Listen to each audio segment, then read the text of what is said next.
When you think of your life, are things just okay? Or are you wildly passionate and in love with it? Or is your marriage just meh? Is your job just meh? Are other areas of your life just meh? Well, today's guest, Kari Schwear, is a gray area lifestyle coach, and she does not believe in living a life that is just meh, that is just okay, that is average.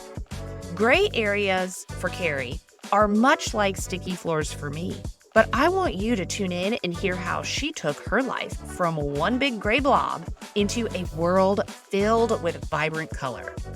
You are listening to the podcast From Now to Next, the podcast that empowers women to get seen, get heard, and get promoted. I'm your host, Erica Rooney, and I have made it my mission to help you break free from the sticky floors, those limiting beliefs and toxic behaviors, to bust through the glass ceiling. I'm obsessed with all things growth and abundance, and I'm here to talk you through the tried and true secrets to get you to level up your career and your life. We talk about the hard stuff here: imposter syndrome, perfectionism, fear, and burnout. So pull up a seat, pop in an earbud, and let's dive in. Kari Schwear is an executive gray area lifestyle coach, and she empowers business owners and leaders to end the facade and gain control over their lives. She specializes in the gray areas of life, which we are going to dive into today. But I want to kick it off by welcoming Kari. And Kari, how are you today? I am so great, Erica. Thank you so much for having me on. I'm really excited to share all about the gray areas with the audience. I am thrilled, but let's kick it off. Tell me a little bit about who you are and what you do. I'm an executive lifestyle coach, and really what that boils down to is that I work with business owners and leaders that are in this one of many gray areas of their life. This could be with their habits, with their relationships in their marriage, with their career, with their health, with their habits, like I mentioned, with their spirituality. It's this place of just feeling like you're existing. You know, like life isn't so bad, but it's not that great either. And it's really about having a lack of clarity, direction, feelings of uncertainty and doubt, and having emotional conflict. So they're just, and despite of all their outside achievements and successes, they're saying, what now? What now? What is next for me? And I think everyone that listens to this podcast is going to hear this and really resonate, because especially as a busy mom, like we are just in it day to day. And it often is like the days are just Groundhog's Day, right? They're just coming and they're going and they're coming and they're going. We barely have time to celebrate. So talk to me a bit about this area of the gray and the clients that you have. Where do you see it showing up the most?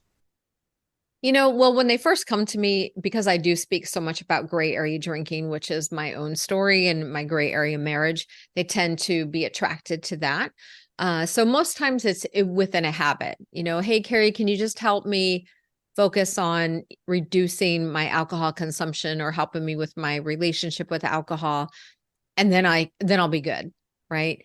But it's we all know that is just that's the facade. That's the Band-Aid over the real problem. So I am a life coach by trade. I don't love saying that I'm a life coach because it's such a watered down term anymore, but I do also have leadership executive training and coaching. And plus I've been trained with trauma and motivational interviewing and NLP and all the things.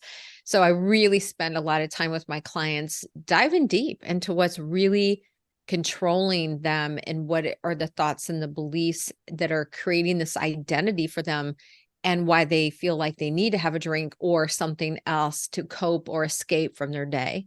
And it's that work that is, you know, they're kind of afraid to go there, especially if they have a lot of outwardly success already built into their world. And they're like, but I got it. I'm fine. I'm fine. You know, which is really a 4-letter word. We know this. Nobody's really fine. It's always a Band-Aid for something deeper. And so I really like to get in there and work on the real problems and the real solutions for them. Peeling back the onion. That's yes. what I call it. Yes. So you alluded to it a little bit, but what is your living in the gray story? Well, my gosh, it started honestly when I was 7. When I was 7 years old, I was at my parents' house. My parents were still married, not for much longer, but they were still married at that time. And I was outside in a hot summer day in St. Louis, and I was playing jacks in my driveway. Of course, this was in the 70s, so that's how old I am. But anyway, gave away my age. And I remember thinking to myself, is this all there is to life? Because if so, this just isn't all that great. And then I remember thinking, I'm 7. Like, what 7-year-old thinks about these things, right? Well, I should be out playing with friends. And yet I'm sitting here contemplating my own life. The only time I was ever really happy is when we went on the occasional, every so often, family vacation. And I remember just trying to find myself at that age. And I was such a rebel and I wanted to stand out. I wanted to be noticed, and I was not being noticed by the ones that I needed to be noticed by. So I created my own havoc, if you will. And one of those decisions that I made at age 7 was that I was going to become a cigarette smoker. And so I stole a cigarette from my mom's best friend, Gladys, who lived directly behind us. Gladys smoked cool cigarettes. I'll never forget it because I wanted to be cool. And I smoked it. And I told my mom, I declared to her, I'm going to be a smoker. And she said, I don't think so. And I was like, no, I really am. And I made that decision. And it's funny what happens when you make a decision and you declare something over your life and you declare your identity, you become it. And little did I know how relevant and prevalent those words would become, because by the time I turned 11, I was smoking half a pack a day. Wow. And I really started looking at my life like, I just, this is it. Like, there's got to be more to life than this. And it really started me down a kind of a path that created all kinds of crazy issues and problems for myself. And, but I look back on those times now, I've done so much work on myself that it's like, I'm so incredibly grateful to that little girl who made those decisions all the way back then, because she really set the path for who I've become today. And I realized the importance of identity. And then in my 30s, I was married fairly young, in my early 20s. I'm still married 34 plus years. But, when I hit my 30s, I was discovered the love of wine and everything about it. It first started with Riuniti Lambrusco, if people remember. It was the worst wine ever. But as I got older, my taste, got much more refined, if you will. And by the time I was at my height of my drinking career, I was, going after the more expensive $50, $100 bottles of wine, because I became such a wine snob and a wine connoisseur, part of that working in the food and beverage business for a number of years. And I realized that wine was doing a few things for me. It was helping me feel better about myself. It was helping me relax throughout my day, my busy day. It was helping me erase the fact that my husband and I weren't spending much time together. And kind of helped to erase all that for me, as wine will, as all alcohol will, right? It just has this beautiful camouflage effect that it creates for our life. And little did I know that my once in a while occasional glass of wine was now becoming a nightly glass of wine that became 2 glasses every night, and eventually 3 glasses almost every night. And I realized that, there's a problem here.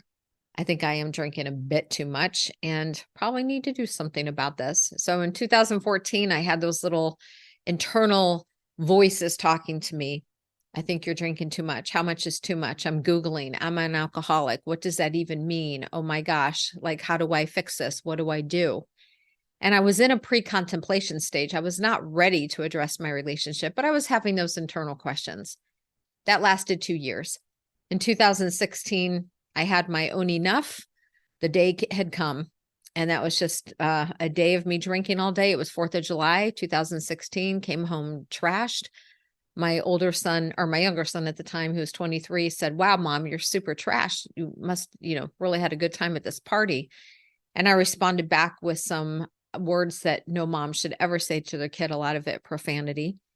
And he reminded me of that the next day. And at the dinner table, no less. And that was enough for me to just crumble into feeling like the worst mother, the worst human ever. And that was my wake-up call, that I needed to address this problem head on. And I started doing my research. I'd moved in from pre-contemplation to contemplation now is in preparation. And I'm like, okay, let me gather some information. Let me gather some facts. Let me see what my next steps are. And it took me 6 weeks. But finally, on August 15th, 2016, I woke up that morning and said, okay, I put my feet on the floor and I said, God, I'm done. I promise you, I'm done. I'm just done. And I ended up going to AA for several months. I love AA. I think it's an amazing program. Was not a good fit for me. It really focused on those that need recovery. And I was not an alcoholic. I was a gray area drinker, but I didn't even know it at the time. I didn't understand what that term was. I never heard of it, but I knew I wasn't an alcoholic. It just wasn't lining up for me. And that identity piece that I shared with you when I was 7 really was standing out for me. If I'm going to declare anything to myself, it's not going to be that I'm an alcoholic. It's going to be that I'm empowering, that there's something better here. There's something greater for myself. And that really became the catalyst for me at that point of the path that I'm on now was, how can I do this better? What can I do to get out of this situation and saying, hi, I'm Kari and I'm an alcoholic, because it felt like it was just tearing my soul apart.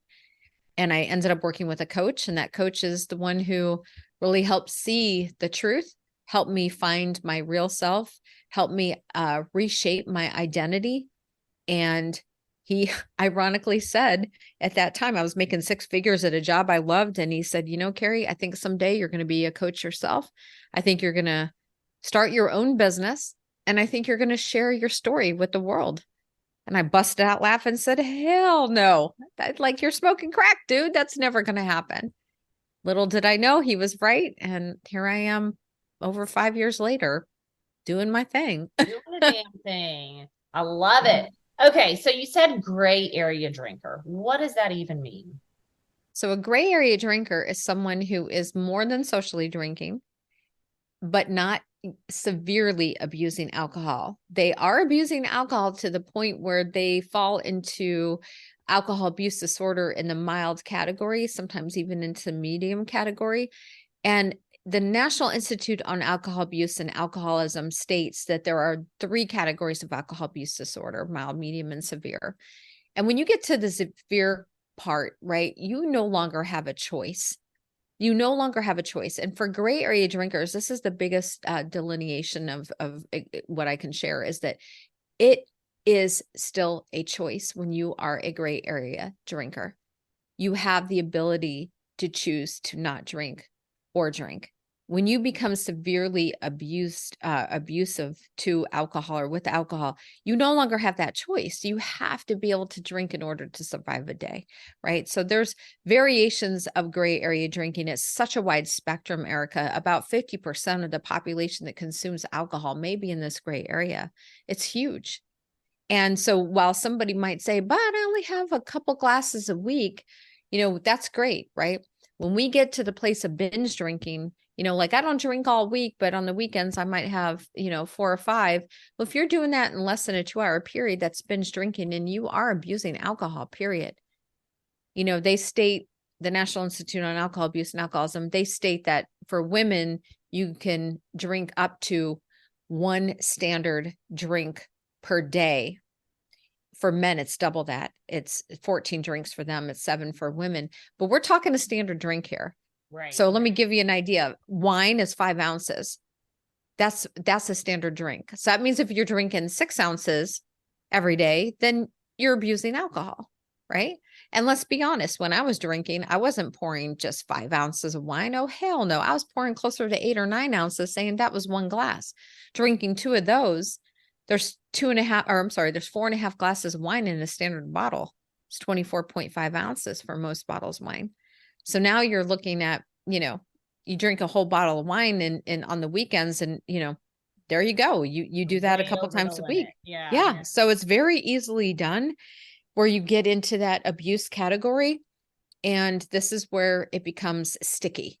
It becomes a very sticky place to be. And which is why I love speaking about it, for people to really raise their hand. And that's honestly how Grey Tonic got started. My business has evolved since I started 5 years ago, but my purpose and my goal was for people to raise their hand and say, oh my gosh, maybe I'm in the gray area too, before they get too far down a path of addiction, that they can raise their hand and say, wow, I might be in this gray area. What can I do about it? What changes can I start to make?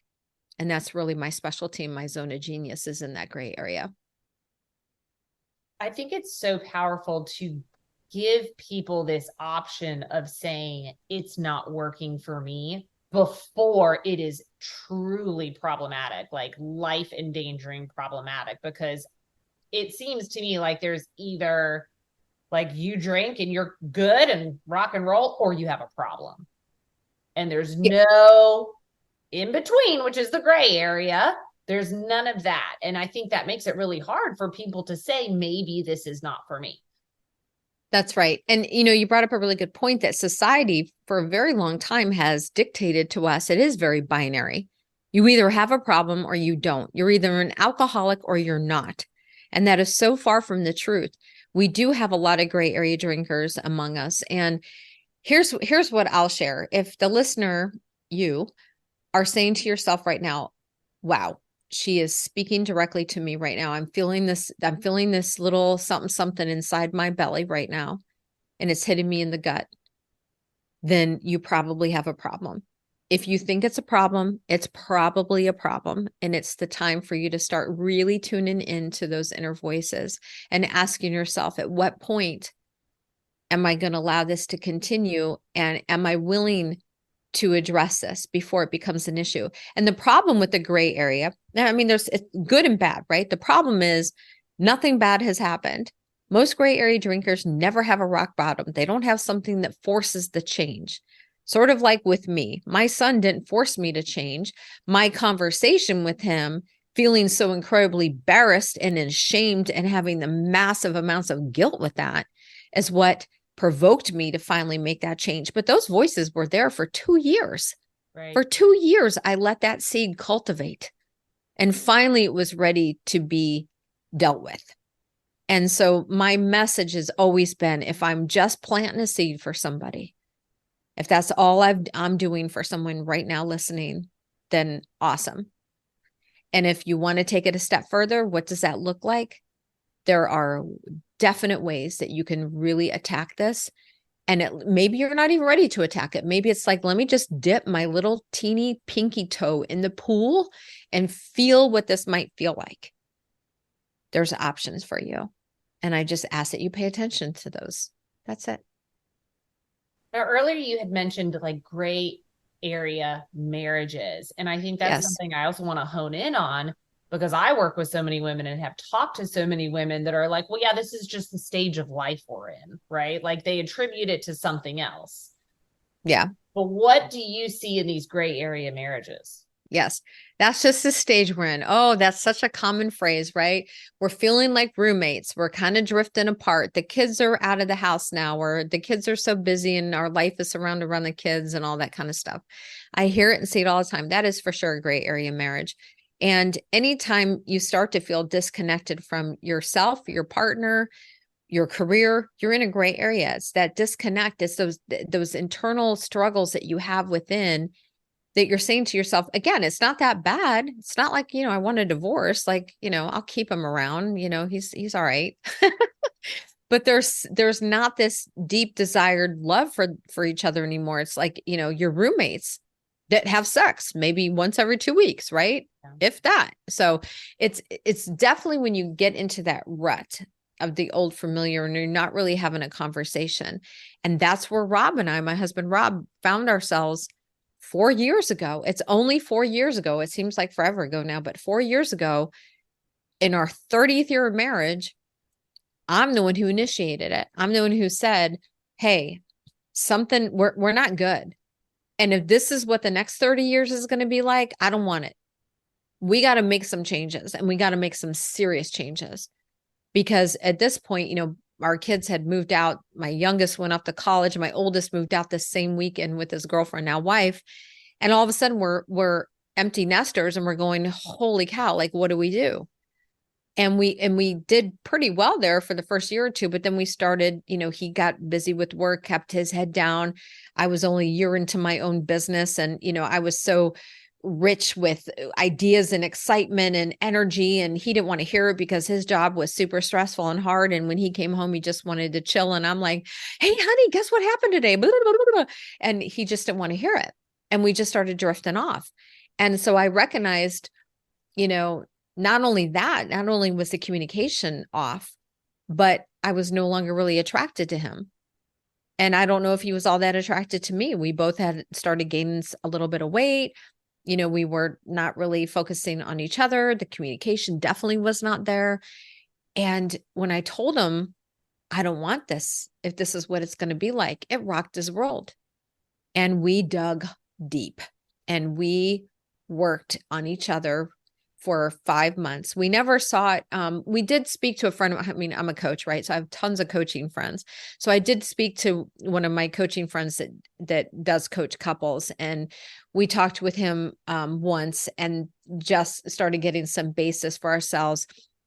But I do recommend that if somebody is in a gray area, that you reach out to someone professional. And that is some work that I do also with couples, is to really help them with their communication style. There's something else I use with my one-on-one clients and with my couples, is this assessment that I do that helps them see each other in ways they've never seen each other before. It's measuring 13 of their traits and seeing what motivates them emotionally as well as behaviorally, and where their brain is landing and where are their cognitive channels at, and really diving deep into how are they relating to each other. So I have some really awesome tools that help me with that. And that's honestly what helped Rob and I, is for me to see him in a way that I've never seen him before, understanding that his lens is stability and my lens is affirmation. So I wasn't able to provide the stability part for him. He was not able to provide the affirmation I needed. And we just were not connecting. And once we saw that in each other, we were able to create better conversations. Another thing we did was we bought a conversational deck of cards. If you ever seen those, it was called The End is the name of the deck. And it was specific for long-term couples. And we would play this card game every night, which is nothing more than pulling some questions and diving deep on them. Like, when was the last time that I made you upset? And where are you with it today? Very thought-provoking questions. When was the last time you looked at me with pride? When was that? And so, like, really tough, deep questions. And that opened up so much conversation, and it was not comfortable, but we had to go there. And every so often we'll play the game, especially if we're on a road trip. I'll pull them out and take them with us. And hey, let's dive deep again on some of our stuff. We've been together 37 years. That's a long time to be with somebody. And I'm always learning something new. And so marriage is a huge piece. And most of my clients are, they've been married for a little bit, right? A little bit of time. So they have some of this going on, and it's quite normal, but it's not a place to settle. It's just not a place to settle. And that's my message, is don't settle for being stuck in a gray area. Life is too short. It's too precious. Yeah. What I'm hearing from you all the way from the age of 7 was that if it did not light you up and just bring you happiness and joy, it wasn't for you. And maybe you didn't recognize that right away, but would you say that's how you're living your life now, and that's staying out of the gray area? Oh, yes. And if anything does not serve me anymore, I've come to the point, thank you for, gosh, I've never had anybody reflect that back. So thank you. I am finding the older I get is that my tolerance level for things that don't light me up, I move on from it. Because I realize life is so precious and it is so short, and I really want to live life to the fullest. But I also been given this opportunity to impact others, and I take that responsibility extremely serious.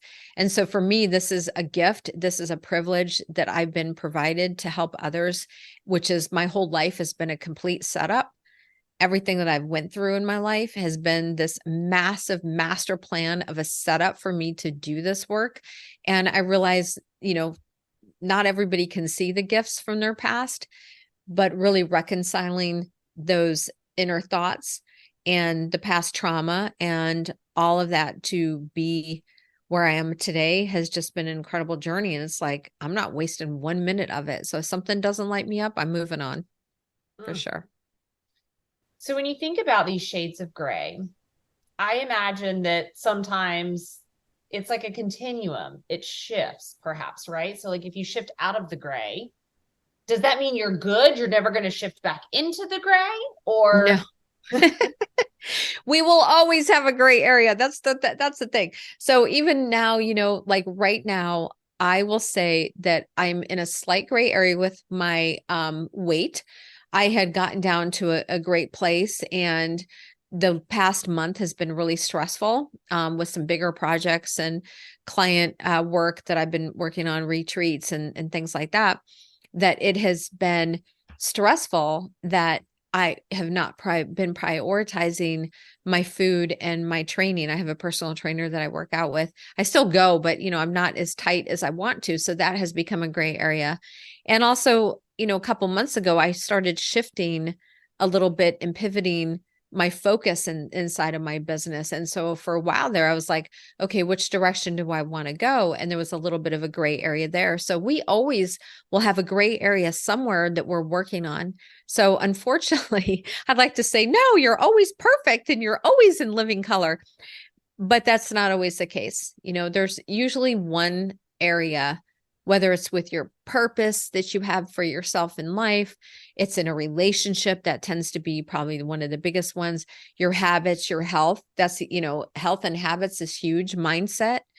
That's another place where we get stuck. Our spirituality, like maybe you're feeling disconnected from God or source, creator, whatever you want to call it.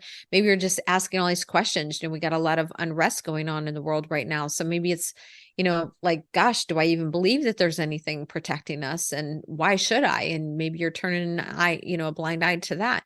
So there's multiple gray areas that we have. And again, it's any place that you have this internal struggle or conflict, despite the outside appearances and obvious successes that you have, there's this deep feeling, this gnawing at you of, why is this all there is? What's next for me? Why do I feel like I'm in this place? Why do I feel like I've achieved all this stuff, and yet I can't find my way? Your work with gray areas is very similar with mine with sticky floors. And I tell people all the time, you're never, ever free from sticky floors. However, you do get better at recognizing when they show up and what you need to do to get back on track. That's right. That is exactly it. And recognizing them and also being able to respond rather than react to them. And that's what gets us into trouble, is when we tend to overreact and react to things in a negative way. And typically that could be self-sabotaging.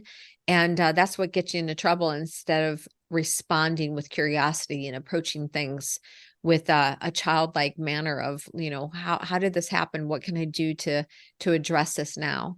And being very curious with yourself and being gentle. One thing I want to touch on before we end today, and I saw this on your social media, but you talk about the pseudo control syndrome. And I have to say that slow. But as someone who probably lives in the gray area of being a control freak, what does this mean? Yeah. So pseudo control syndrome is all about the need to always control everything in your life. And again, it may appear that you have everything under control. I have so many clients that really, oh my gosh, when they come to me, it's like, you would never imagine them feeling the way that they do inside, because it appears like they have everything under control. Their marriage, their business, their kids, their spouse, their, all the things, right? Their habits. Nobody really knows what's really happening inside except for that person. And so pseudo control is exhausting, because it is really a form of imposter syndrome. Along with this idea of needing to control everything so that they appear as though they're successful. And that takes a lot of energy. And I want to really speak into that. Oh my gosh, because when we get to that place that we are constantly trying to control every single thing in our life down to the nitty gritty T, including your hiding the truth of whatever it is that's going on really inside of you, whether that's your habits or your health, or again, maybe you're looking at some beautiful hot guy at the gym or some hot chick, right? Like whatever it is, maybe you're not doing quite what you need to be doing, but yet you fight it and you have this pseudo control of I've got it. And that energy that takes to keep up that facade is exhausting, and it will wear you out. And eventually, again, you're not going to be able to have that choice. You're going to be so far deep into those shades of gray that you're going to be forced into making a change rather than it being a choice for you to decide what it is that you want now. When you were talking about that, the first word that I wrote down, which equates in my sticky floor worlds, was perfectionism. And feeling this need for everything to be perfect. It reminded me of a story. One of my daughter's birthdays, we got this big, stupid, ridiculous blow up unicorn rainbow balloon, right? And of course, the day of the party, something happens to this rainbow balloon and it pops. I think we're like, I don't know, an hour away from the party starting. And I'm like, no, it's okay. I can go back to the store. I can pick up this balloon. So I drive to the store. Of course, there's a long line because it's Saturday. I get this balloon, but everything about me is stressed because I've now added another chore to my day before said party. I am believing that I have to have this one balloon to have a good party. No one knew about this balloon, but like I was putting so much emphasis that if I had this one thing. So that's what makes me think about, like, if I have control over this one thing, then the party will be perfect. Everyone will see me as the perfect mom. I will have all my shit together. When in reality, having my shit together would have been saying, screw the balloon. It doesn't matter. Yep. That's a great example. And it's surrendering to what is. And, surrender, the word surrender, a lot of, it totally is the opposite of pseudo control, because there's no such thing as surrender. I got it. I'm a leader. I'm a business owner. I'm a professional, for crying out loud. I'm an executive. I got it. Yeah. And so much of that pressure that someone puts on themselves, again, is so exhausting when they just want to be honest. There's something that happens when people share their truth with themselves. Freedom abounds, right? Freedom is there. There's so much freedom in the truth. And when you become truthful for yourself is when you start to get better, is when you start to make some improvements, because guess what?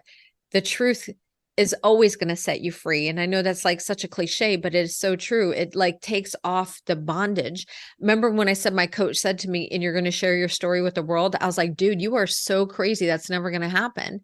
Because I was so private. Again, I had the control. I was in pseudo control. Like no one's ever going to know about my secret. And the moment that I started sharing publicly and sharing it with my closest friends and my family is when everything started melting away. Like, oh my gosh, I've surrendered to what this is. And therefore I'm actually helping myself and helping others at the same time. Yeah. So there's some beautiful things that happen when somebody says, you know what? Maybe I just don't have to try so hard. Maybe I just don't need to try so hard. And that's when someone's at that place, I welcome you. I welcome you with open arms, because that's where you need to be. You need to be willing to decide for something different in your life. So Kari, the one question that I always ask my guests is, what is the one piece of advice you would give that chain smoking 7-year-old little girl? What is the one piece of advice you would give her now that you know all that you know? Oh my gosh. Well, my 7-year-old, I probably would have spoken to my parents a little bit more about what I was feeling, but to give to the audience, because it's prevalent now in their life, in their own life, again, is if you are feeling any sort of twinge inside of your belly or inside of your heart or your gut or in your head, even, that there's something going on that you need to address, whether it is pseudo control, or maybe you are drinking a little bit too much, or you're looking elsewhere outside the marriage and you're not happy, or your career is stalled, or maybe you have your own business and you're like, this sucks. I don't want it anymore, right? You're in that in-between space and those thoughts keep fighting with themselves inside your head. Now's the time to pay attention to it and listen. Lean in, stop ignoring it. Because it's not going to get better on its own. It's only going to get better when you decide you want it to get better. I love it. And this is airing in December. We are getting ready. We are gearing up for New Year's resolutions, all the things. Yes. I know people are going to hear this and they're going to want to figure out how they can get in touch with you, how they can work with you. Where should they go? What should they do? Yes, please go to my website, Gray Tonic. It's GRAYTONIC, graytonic.com. I have a new program that's starting in the new year. It's called Decide 90. And I'm not going to give you any more clues as of right now. I'll just tell you that if you are in that decision-making process of, I don't want to be in the gray anymore, I have a couple areas that I want to work on, this is the program for you. It will magically and drastically change and improve your life. I'm taking it off of, part of it's going to be a former course that I just retired that has had 100% satisfaction and rate on that out of everyone that was surveyed. And that was really focused on habits. And this one is going to be a little bit more robust with some other areas of gray. So come on into Decide 90. We'd love to have you. I love it. Start your year in full living color, no shades of gray. That's right. That's right. We're ending that facade and that BS. It's time for you to step into what you want for yourself. I love it. Kari, thank you so much for your time today. Wow, friends, I hope that today's episode with Kari gives you all of the motivation and that push that you need to really take a look at those areas of your life that are just myth, that are just okay, because you deserve so much better than just an okay life, just an okay friendship, just an okay marriage. You deserve amazingness and awesomeness and passion. And y'all, if you need that help to get out of just the gray, do it. Now, thank you so much for listening. Y'all, I am just so grateful for you. Please make sure to rate, review, and subscribe to the podcast if you haven't already. And maybe leave a review. I would be so grateful. All right, y'all, until next time.